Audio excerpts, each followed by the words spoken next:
So ganun po siya pinapahalagahan ni Sir.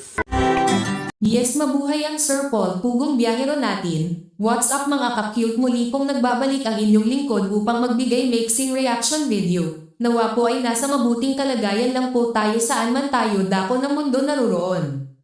Sa live ni Sir Paul naglabas sila ng mga saloobin nila dahil syempre okay lang sa kanila yung pambabash pero nakakasakit nga naman ang damdamin dahil below the belt na talaga kaya muling pinaliwanag ni Sir Paul halos naiyak syempre sobra-sobra na talaga ang mga naririnig bukod sa mga nababasang ng mga bashers may screenshot pang nakarating sa kanila country kay Sir Paul pero pinili pa rin nilang huminahon kalawanan dahil hindi rin papayag si Sir Paul na masira ang kanyang image dahil lang sa mga walang kwentang tao.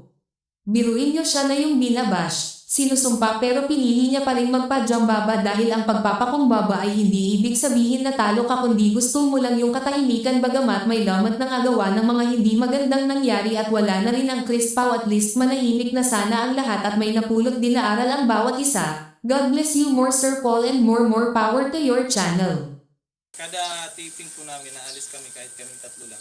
Ang ginagawa namin, nag-uusap kami ni Sir Paul. Sabi ni Sir Paul sa amin, huwag nating sirain yung mood niya. Kasi kapag ka nasira yung mood niya, siyempre pangit na yung aura niya sa pag-shoot nila. So sabi ni Sir Paul sa akin, ano lang natin siya, bigay natin kung ano yung gusto niya. Kaya kung napapansin niyo po mga kababayan, nung nagpunta kami ng Dahilayan, ang layo yun nun. Sobrang layo po nun, pero pinuntahan po namin dahil po sa request niya. Kung ano yung gusto niya, binibigay niya ni Sir Paul para lang po na yung pang hindi masira yung ano niya ba? Yung ganun po siya pinapahalagahan ni Sir Paul mga kababayan. Peace.